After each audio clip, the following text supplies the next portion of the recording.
Hi, and welcome to Pokémon The Ultimate Experience Part 2, Trading and Training. I'm Jamie Jacobs, and welcome to the Collector's Guide to the Galaxy.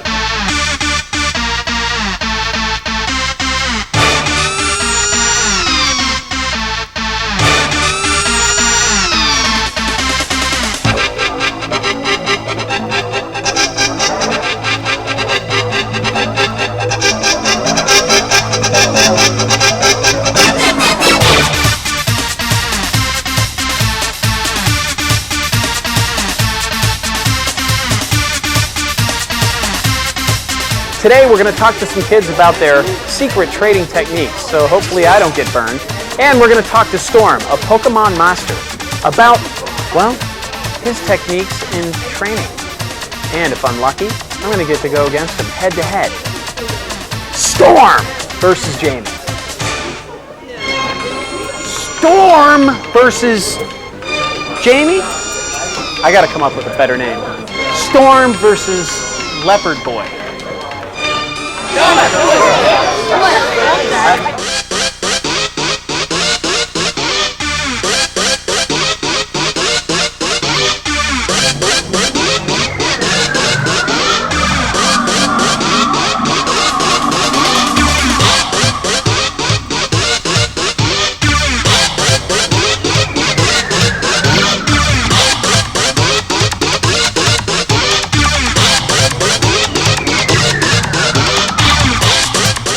And here we are. The trading has begun.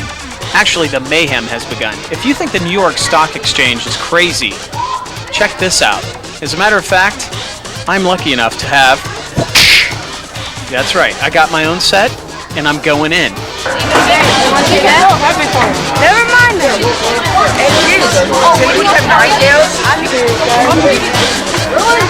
Look at Brian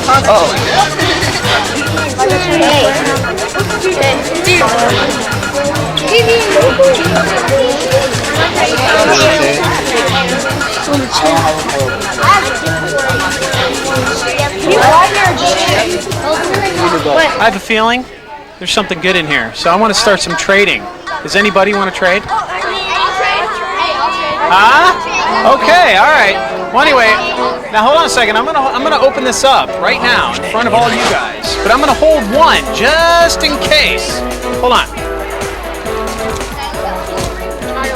Is there? Yeah, these are human-proof actually. Now, do these have gum in them? You get gum? No. All right, now hold on. I'm gonna hide this one. All right, because this is the winner. I'm willing to trade a couple of these. All right, so I'm just gonna whip out one, and you guys tell me what's fair and what isn't. All right, here we go. This is Scratch. Anybody up for a scratch? No thanks. No? Is Scratch bad? Let me see. It's okay. That's 20 damage, but compared to some cards, it stinks. Yeah, but it's got 40 HPs. Charizard has 120. The elusive Charizard. Well, how do you know I don't have a Charizard in here? Rapidash, is that pretty good? Yeah. Oh, that's what I'm talking about. All right, let's trade. Who wants to trade? Talk to me. Talk to me. Tauros. Is Tauros a bad thing? What do you think? Is it fair? Yeah, let me look for it, man. You think it's fair? Yeah. What's your name? Sophie, you look honest. You look honest. Tell the camera that it's a fair trade. It's a fair trade. All right, I'm going to do it. All right, I want someone to explain to me how you figure out what's a good trade and what is not a trade. All right, hold on. We're gonna let this guy explain what is a good trade real quick. All right, here we go. All right, the rarity symbol on the bottom right-hand corner. All right, so the rarity symbol is where? Right here. That's common. All right, this is a very common card then? Yeah. All right, so it's not that good. That's a common? Diamonds are... Does? Okay. And stars are rare. All right. Diamonds are uncommon and stars are rare. Stars are rare, diamonds are uncommon. Yeah. All right. Now, does a trainer card do anything for me? Oh, yeah. Yep. Anything like that in every pack. Oh, so you get a trainer card in every pack.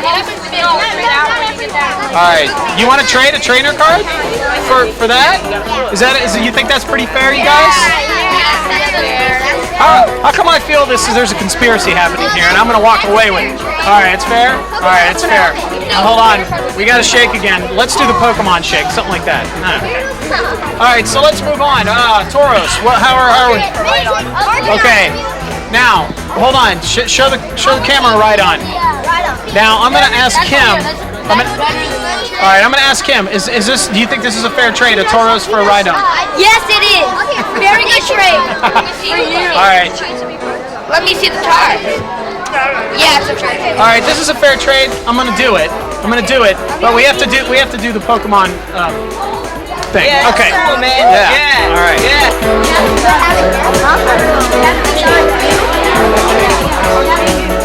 Okay, wait up. I'm gonna buy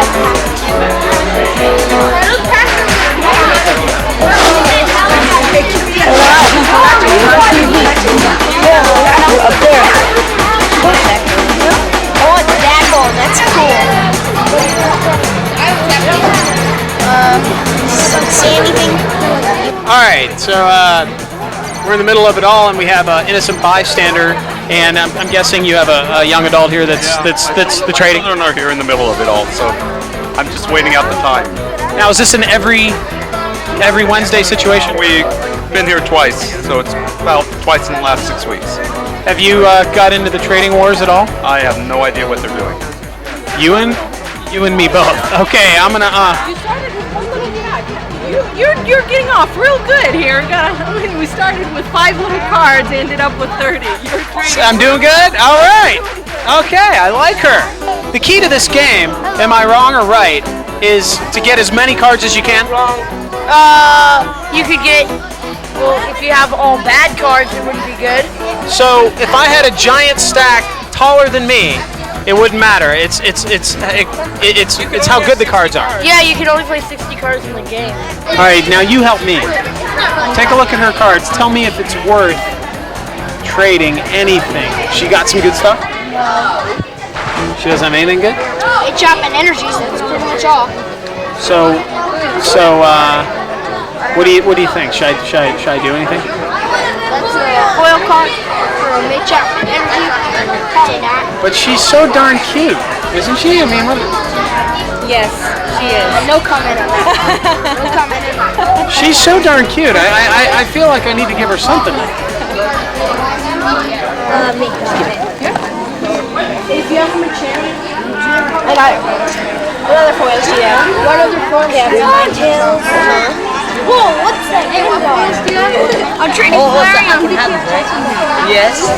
I'm Yes. trading Flareon for Charmander. All right. Let me find it. Okay, where is it? It's not even in here. Hey. Let me find it. You need Eevee? I'm trying to get All right, we're here with Brett, and I had a quick question about what advice you could give young adults or even adults on their book as far as the cards go. Well, if you're getting them for a collection just because you like the pictures, you like the whole concept of Pokemon, then the best thing is to always try to pick up the rarest ones as easily as possible, as quickly as possible. And when you're trading, don't give away something that you'll be able to reacquire too easily for something that's going to be impossible to replace. The cards actually have symbols on them telling you whether they're common, uncommon, or rare, so that even if you're trading a rare card away for bulk, you can make sure to get, a fair trade out of it, or just one rare for one rare, or something comparable. On the other hand, if you don't collect the cards, you just enjoy the game, and you want to build a deck that'll help you win, say, tournaments like the one here today, or other ones elsewhere, then you'd want things that'll help your game itself. Certain cards give you card advantage, like Bill immediately replaces itself and gives you an extra card.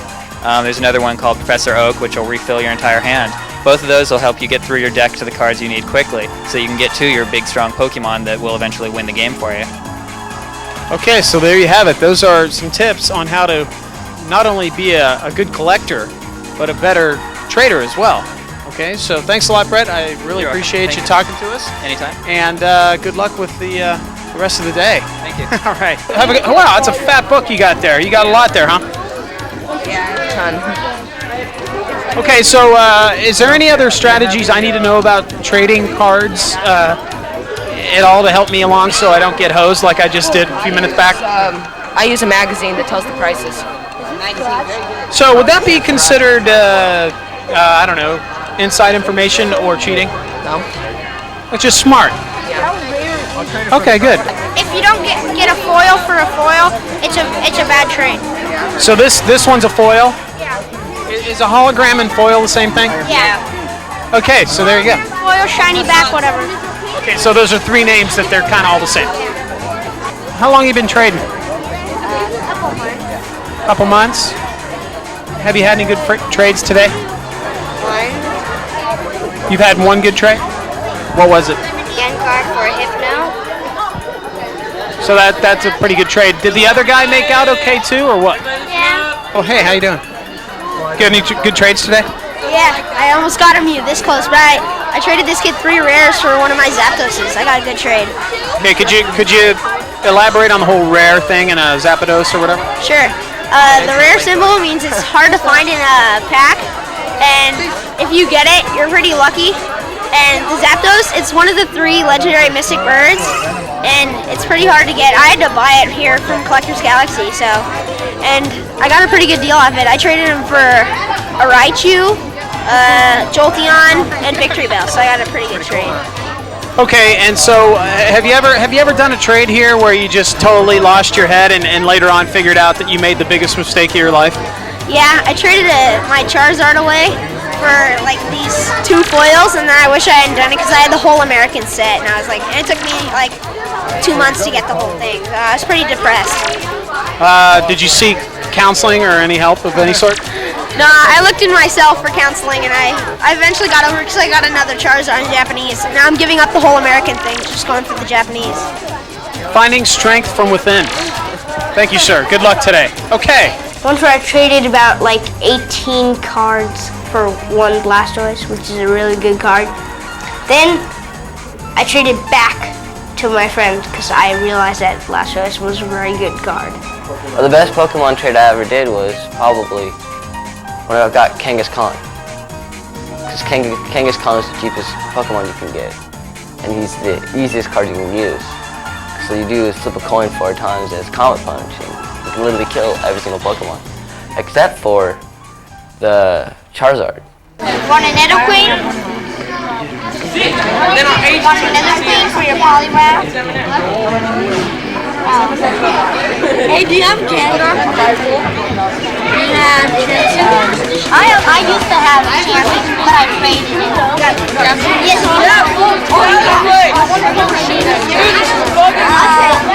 Let me see. I really need a furry.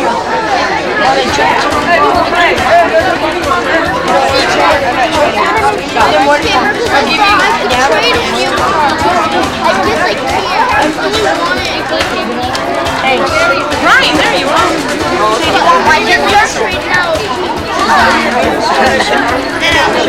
Oh, are we trading chicken? Here's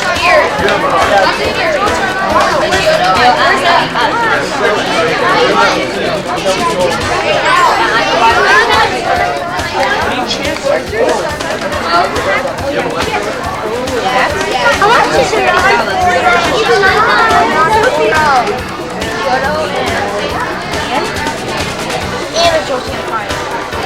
And Yodo, Jolteon, and Raichu. Yeah? Let me check out the condition. Yeah. Yeah? Yodo. A little place right here. Besides, I feel like but I'm saying Pidgeotto Snorlax, so I'd rather have the Snorlax anyway. Has there been any Jerry Springer-like situations happening tonight? No. So it's kind of calm. Yeah, we pretty much keep that in check. You seem like sort of a master at this, or close. Are you close to being a master at all? I wish. All right. What sort of trading techniques do you use to better your game? What she gave me, this.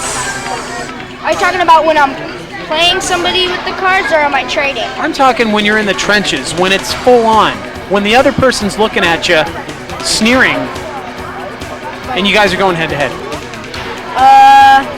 Most powerful HP, and if it takes away the most, that would be it. takes away most HP. Like 30x on a knitter rhino. It's pretty good. Probably pronounced that wrong, but What are your training tips? Like what do you do to be good and to win and get good cards? Well, I buy a lot of booster packs, of course, and a lot of cards. Look at the card really closely, see what it does, and see, not like Charizard, oh, it's 100 damage, woo. I mean, like, you could look at another guy that's like a little guy, and he could whoop. Like this Mr. Mime guy has 40 HP, and that guy has 120. He could beat him just with one move that he has. Really? It's just like a power, so Charizard can't attack him or something. Everybody thinks Charizard is such a good card. So the truth comes out that Charizard is really kind of lame. I used to have like 6 or 7 of those cards. And you got rid of them? Yep, I only got one now. I got 2 sets in my backpack right now, but I don't take them out else the kids go, ooh, I'll trade you something like that. Something for that. Something like that. Okay, so what's the main thing to keep in mind while trading? Make sure you always get the better deal, I guess. That's what I do. Make sure you're not ripping yourself off. Look at the quality of the card if it's not bent and scratched up.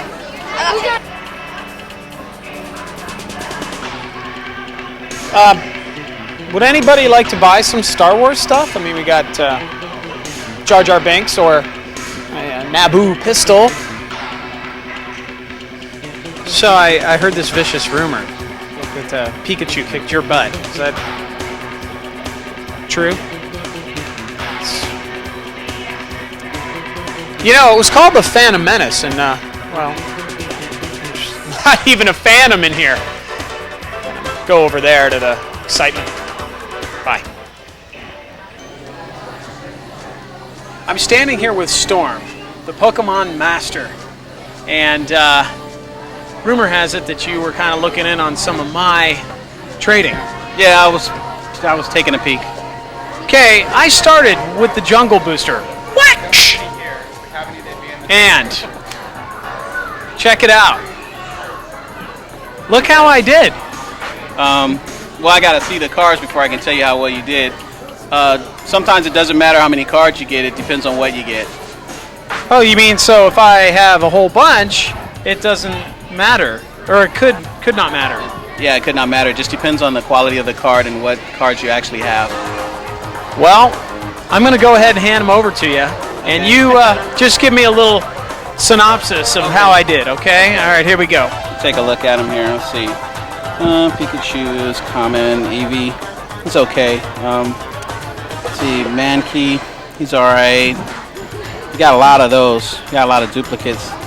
No foils at all. Okay, so that's bad? Yeah, you want to get foils. For the most part, foils are like the most collectible cards.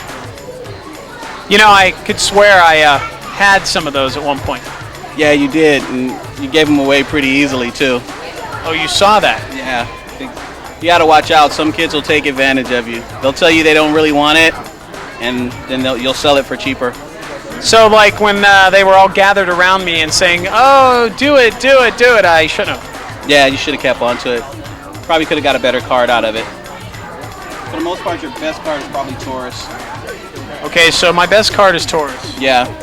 And other than that, got a lot of commons. So you started out with a couple of pretty good cards, but you wind up getting just a whole bunch of commons, which, I mean, people give them away all day long. All right, so, well, I learned my lesson. I won't do that again. And you witnessed, actually, me losing pretty bad. Yeah, you actually traded again. You gave another kid 10 regular cards for another foil, which kind of gave you another lead back, but then you just kind of gave it away. So. Plus, too, my foil had scratches on it too, so I didn't notice. Yeah, scratches can bring down the quality of the card. Now, if you're getting cards to trade or getting cards to play, is there a difference? I mean, what's that like? There's a big difference in getting the cards to play, and depending on if you're trading. If you're just trading to collect the cards, for the most part, you just want to get the really expensive foils.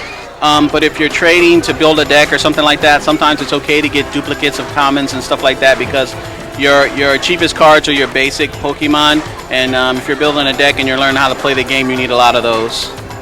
Okay, so what if I'm trading and I'm unsure of a trade? What do I do? Well, if you're unsure of a trade, basically what you want to do is either have your parent there looking in on you, somebody who's in the store, a specialist like myself, or a collector who's there who's actually running the tournament, the trading or whatever, and basically ask them, or you can even ask your friend if he's there with you. You ask him, what do you think, but always be sure of a trade. If you're unsure, always ask someone else. Throw in some tips and techniques that are going to help me be a better player. Well, basically to begin with, you want to try to get a lot of cards. You want to use your duplicates. You never want to trade cards that you need, because you're trying to complete a whole set, and right now I believe there's 152 cards.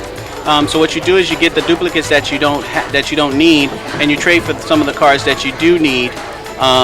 When you're trading, like I said before, if you're not sure for a trade, you either ask your friend or a specialist who's on there. For the most part, you can check on the cards. Some of the cards have little symbols at the bottom right-hand corner. Circle represents common, a diamond represents uncommons, and then the stars are rare. And basically, you don't want to trade a rare card for a couple of commons, unless of course you're building a deck or something like that. So again, this reiterates the fact that there is a difference between collecting cards for trading and collecting cards for playing. Exactly, there's a big difference. Let's find out exactly how you would go about trading, and if somebody had something you wanted, how would you do it, and what would you look for from the other person trying to get something from you? Well, for the most part, it depends on what card I'm looking for. But like I said, say for instance, if I'm looking for a Raichu or something, which is a foil electric Pokemon, you don't want to trade like foil cards for regular cards, because it will never add up, because a foil card is way more valuable than regular cards. You also, what I would do if I'm trading for it, I would offer less than what I'm actually wanting to get it for, because usually what the person, when they're offering, they're going to try to get you out of more cards. So you just got to kind of wheel and deal back and forth. You already know what you want to trade it for, but you also know that they're probably, gonna want a little extra, so you just kind of meet them halfway. What technique would you use if you saw a card that somebody had that you wanted, and it was an experienced trader? What's something that Storm would do? Well, for the most part, I would probably just try to find out what I think the person who's trading the card and what they want. Like, it's like playing poker, you want to find out his weaknesses. You say, well, let me see your cards for a second. I got this card, I want to trade you. Look at what cards. He goes, oh, okay, he needs this guy, he needs this guy, and this guy. And you just kind of round it out. Well, I'll give you this guy and this guy if you give me this guy. And usually they go, oh, okay, because I need those two guys.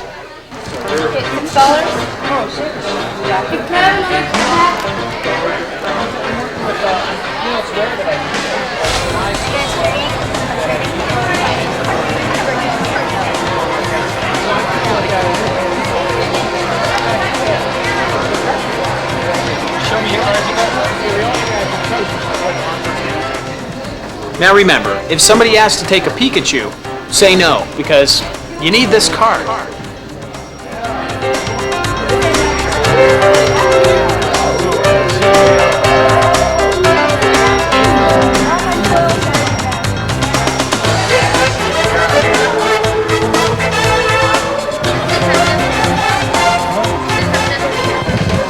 Now, if somebody tells you you're a Charmander, it's not a compliment. Believe me.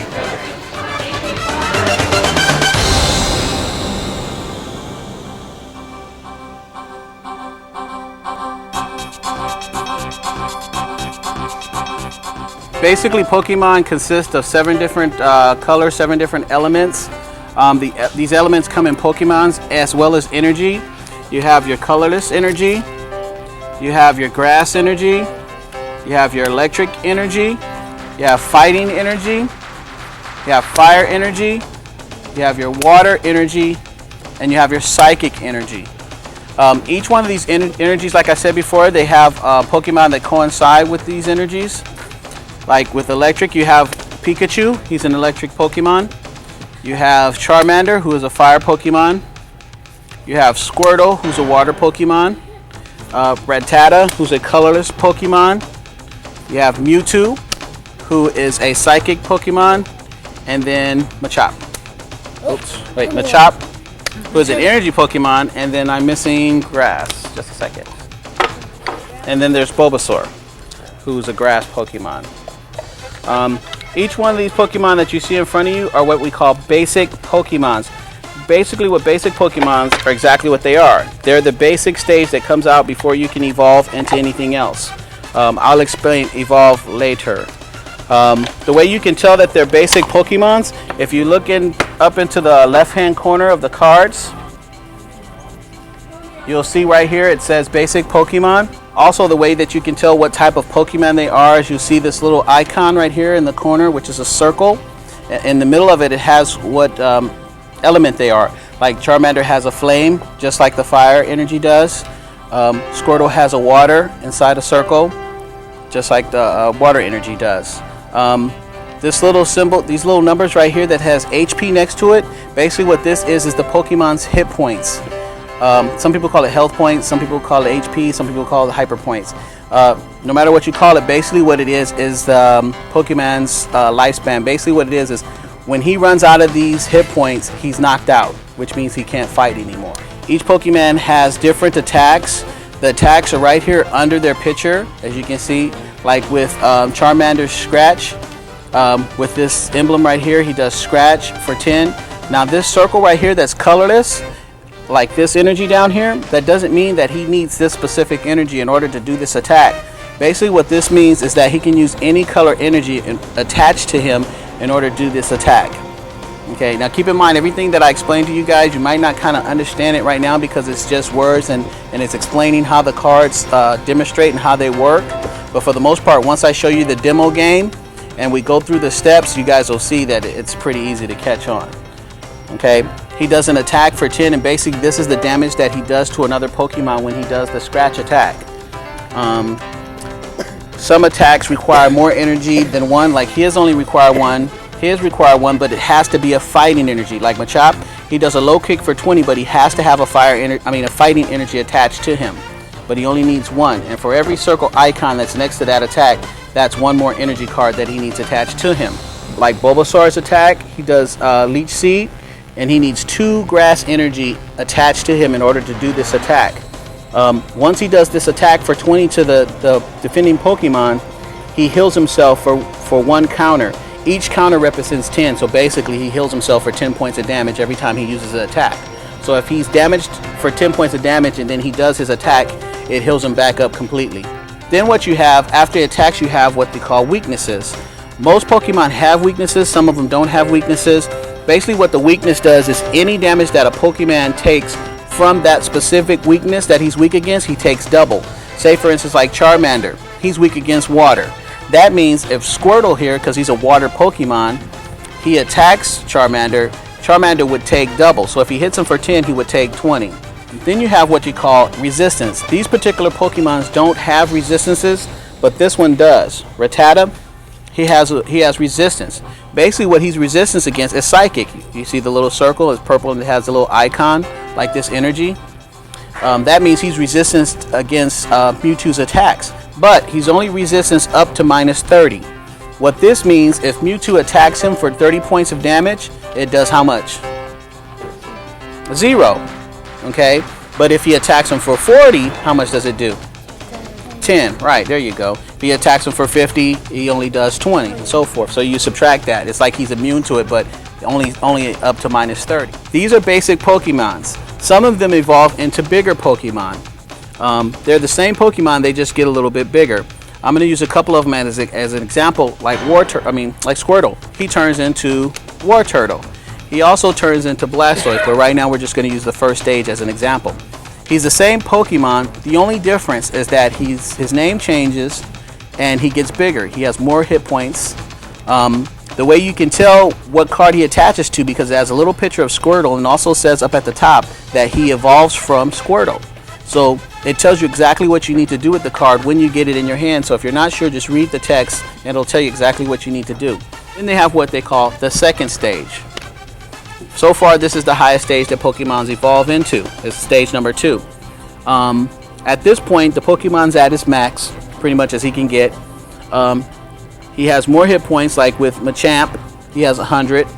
Right here at the top, it tells you he evolves from Machoke. He has another attack, which costs more energy. He needs 3 fight and 1 of any other color. He's still weak against Psychic, and his retreat cost is 3.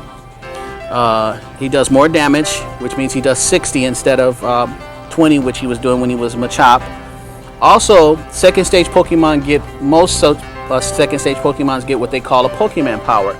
Basically, what Pokemon power is, right? It's an extra move. Basically, it happens automatically, or you can just use it as often as you like, depending on what the text say.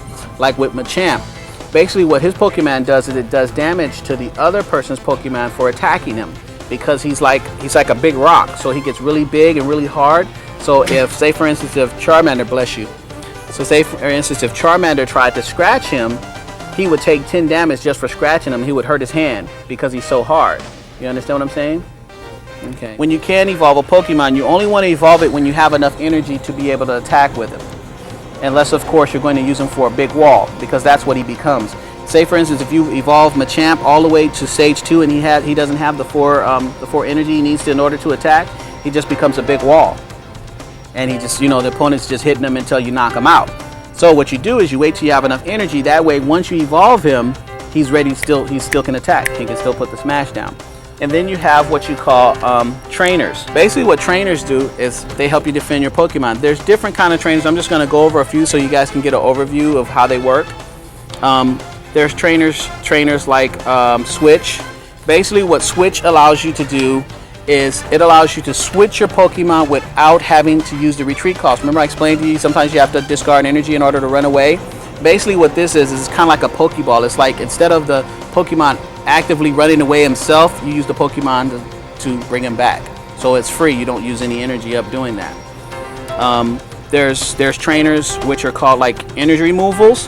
Basically what energy removals does is it removes energy from a particular Pokemon, because the object of the game is to build your Pokemon up really big with a lot of energy and to keep your opponent from doing the same.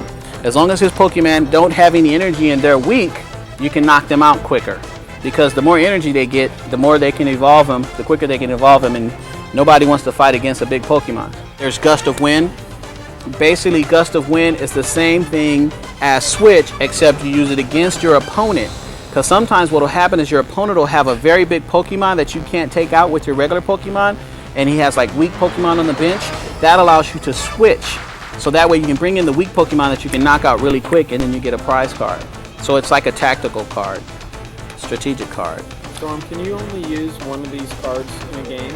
Or? No, you can use up to 4 in your deck, and say for instance if you're playing a hand and you have 1 Squirtle down and you have 4 power pluses, you can put all 4 on him. You can build it up so he does 50 in one shot. Boom, knock Pokemon out. A lot of times you'll find people who play like that and they win very quickly. Well, I like the way you played. It's fun. It's fun. It's also strategy, and it's like Vegas. It's all in the cards. I mean, seriously. After you draw your card on your turn, which he has already done, the next thing you want to do is play any trainers that you might have that's going to help you out. Like for instance, Bill. Bill, basically what he does is what? Allows you to get 2 cards. So a lot of times you want to use him immediately. So you say, I'm going to use my trainer Bill, you put him in your discard pile, which is always next to your deck, and then you pull 2 more cards. And those go into your hand. Now, I have an energy removal, which I'm going to use. Basically what that allows me to do is remove his energy. The reason why I want to do that, because what happens is if he puts another fighting energy on Diglett, he can do Mud Slap. That's going to hit my guy for 30 and it's going to knock him out. And I don't want him to do that because he'll get a prize card and then he'll be winning. So I'm going to remove that energy. That particular energy he loses, and it goes to this card pile. Now for the most part he has 2 fire Pokemon and 1 colorless. He wants to use his colorless because right now all he has is fighting energy. He doesn't have any fire energy, so that's not really going to do him any good. So he wants to use somebody who can use the energy that he has. So he'll put his Rattata on the bench, and then he's going to take his 1 energy for this turn, because you always want your main Pokemon to be attacking. Actually, let me think about that for a second. Either way, he could go both ways. If he wanted to, since Diglett has free retreat cost, which means he doesn't lose energy, he could actually switch this guy since he's hurt and he can only do 10. he can switch it with this guy and do 20. Okay, so he has this 1 energy he can use. But if he used Diglett, he'll do 10 to me, but I'll actually take 20 because I'm weak against fighting. So I'll take double. So he could really pretty much go both ways. So it's basically up to him. Since his Diglett is hurt already and he only has 20 more to go, he doesn't want to leave him out here, because then that subjects him to be knocked out. So he might want to retreat this guy. He brings up his Rattata, then he uses his 1 energy, and then he attaches that energy.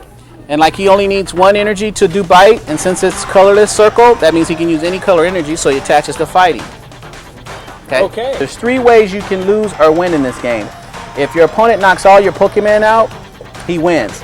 If he knocks out enough Pokemon to get all your prize cards, he wins. If you run out of cards, like say for instance my turn and I don't have a card to pull, I lose and the opponent wins. For the most part, the only thing I really can do is evolve my guy. So now the reason why I'm evolving him is because 1, I put him out last turn, so he has to stay in 1 turn before you can evolve him. So every time you evolve him, you have to wait a turn. Say for instance if you had Machop, okay, you make him Machoke, you have to wait a turn, then you make him a champ. You can't do both at the same time. The reason why I'm making him Gyarados is because I have no energy and he's knocking out my Pokemon. So I'm going to bring this guy out here and he's going to be a big wall for me, right? Right.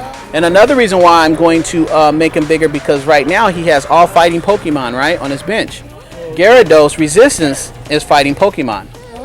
So that means it not only becomes a big wall with 100 hit points, but it becomes a big wall that he can't damage anytime soon. What allows me to do is recuperate from what he just did to me, because he just knocked out my Pokemon and all that other good stuff. So he has a lot of fighting energy, which is good because he's using his fighting Pokemon. Now, Rattata is already built up because he only has 1 energy. You can put more on him, but why waste it? He only needs 1 energy to do his only attack. He's not evolving him, and he doesn't need an extra energy in order to retreat. So what he wants to start doing now is building up his benched Pokemon. So what you do is you put energy on this guy. Since he's not hurt, this is probably the main guy you want to put it on. So now he's ready to go. So for whatever reason, if Rattata gets knocked out, this guy's ready to fight. You don't have to build him up. You see what I'm saying? Ah, another energy. Charmeleon! Use Charmeleon. Use it on Charmeleon. Retrieve Rattata for free. So put it on your Charmeleon. Right. Yeah, use Charmeleon against them. Okay. So now, and you can retreat your Chatta for free. okay. And then I bring up this. Yep, bring him out. Sacrifice 1 energy and you can do Flamethrower. You can do Flamethrower for 50 and that knocks this guy out. Why did you sacrifice energy? Because that's what his attack does.